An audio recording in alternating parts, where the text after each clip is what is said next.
ሰላም ሰላም ጋይስ እንዴት ናችሁ? አማን ናችሁ ወይ? እንግዲህ ጎልድ በዚህ ዜና ምክንያት ምን ያክል እንደወረደ በሚገባ ያያችሁት ይመስለኛል። በቃ የሚገርም ነው። እኔ በህይወቴ እንደዛ አይነት ሙቭመንት አላየውም። አይ ቲንክ ይሄን ያክል ሙቭመንት አይቻላቅም። እኔ እንግዲህ 3 years ወደ 3 አመት ይሆነኛል ፎሬክስ ላይ ይሄን ያክል ሙቭመንት አይቻላቅም። ኦልሞስት ወደ 3800 ወደ 4000 አካባቢ ፒፕስ ነው የተንቀሳቀሰው በአንድ ሰዓት ውስጥ 1 hour ኦንሊ።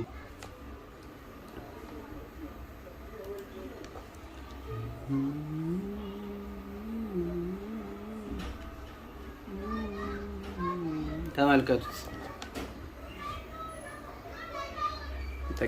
ጭራሽ የማይጠበቅ የሆነ ሙቭመንት ነው የነበረው። ያው እርግጠኛ ነበርኩኝ ሼል እንደሚሆን በጣም እርግጠኛ። ምክንያቱም በጣም ለረጅም ጊዜ ባይ ሲወጣ ነበረ። ኢንተረስት ሬት የሆነ ቼንጅ እንደሚኖረው እና እንደዚህ አይነት ነገሮች ኤክስፔክት አድርግ ነበረ። ሴል እንደሚሆን በጣም እርግጠኛ ነበርኩኝ። ግን ይሄን ያክል ሙቭመንት ይኖረዋል ብዬ አላሰብኩም ነበር። በአንድ ደቂቃ ውስጥ በጣም በሚገርማችሁ ሁኔታ 1 minute ካንድል ስቴክ 1000 ፒፕስ ነው እየታየ ያለው። አሜዚንግ። እኔ በላይፍ ይቻላል ይሄን ትሬድ ለመግባት የሞከረ ሰው እንግዲህ 1000 ማለት እንግዲህ በ0.01 እንኳን የገባ ሰው ቢኖር ወደ ስንት ብር ነው የሚያጣ?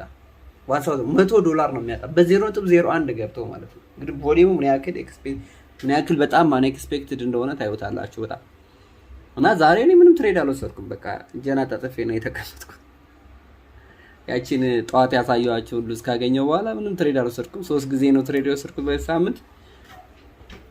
እንግዲህ ይሄ ቮሊዩም ነው ለኛ፣ ይሄ አድቫንቴጅ ነው፣ አዲስ አድቫንቴጅ ነው የሚያመጣለን። ኔክስት ዊክ በጣም ቆንጆ የሆኑ ትሬዶች ይኖራሉ፣ በደንብ እናያቸዋለን። ይመቻችሁ። መልካም ቀን።